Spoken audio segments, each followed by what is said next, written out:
परिवार था जिनके पास बहुत बीघा जमीन थी। घर में 4 लड़के थे, चारों खेत में मेहनत मजदूरी करके कमाते थे।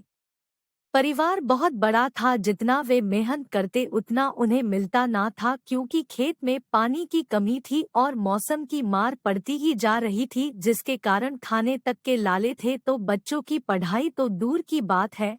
अगर इस बीच कोई बीमार हो जाए तो गरीबी में आटा गीला जैसी बात हो जाए। परिवार बहुत बड़ा था, जिस कारण आपसी लड़ाइयाँ भी बढ़ती जा रही थी। वैचारिक मतभेद था, सभी अपने खेत के लिए कुछ अलग करके कमाना चाहते थे, जिसे देखकर परिवार के मुखिया ने खेत को 4 बराबर हिस्सों में बांट दिया और सभी भाइयों को अपने अपने परिवार की जिम्मेदारी सौंप दी, ताकि जिसे जो बेहतर लगे वो करे।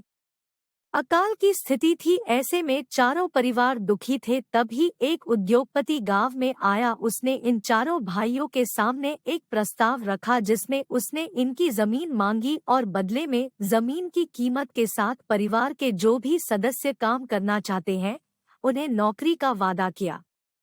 दूसरे दिन छोटे भाई ने सभी को विस्तार से पूरी बात बताई और कहा कि वो इस प्रस्ताव के लिए तैयार है, लेकिन बड़े दोनों भाइयों ने इनकार कर दिया। उन दोनों ने कहा, यह पुश्तैनी जमीन है, हमारी पूजनीय है, भूखे मर जाएंगे लेकिन हम जमीन ना देंगे। छोटे भाई ने बहुत समझाया लेकिन वे नहीं माने।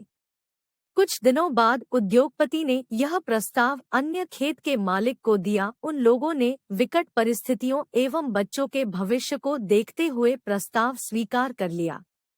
कुछ समय बाद उस जमीन पर एक उद्योग बना, जहां कई ग्राम वासियों को नौकरी मिली। साथ ही उस जमीन मालिक को जमीन की कीमत और उसके बच्चों को नौकरी भी मिली, जिससे उन लोगों ने अपना अन्य कारोबार भी शुरू किया और दूसरे शहरों में जमीन भी खरीदी और उनका जीवन सुधार गया। उन्होंने एक बड़ा सा बंगला बनाया, जिसमें बाग को संभालने का काम वो चारों करते थे, जिन्हें पहले उद्योग का प्रस्ताव मिला था। एक दिन वो उद्योगपति उस घर में आया और उसने इन चारों को देखकर पहचान लिया और पूछा, कैसा चल रहा है।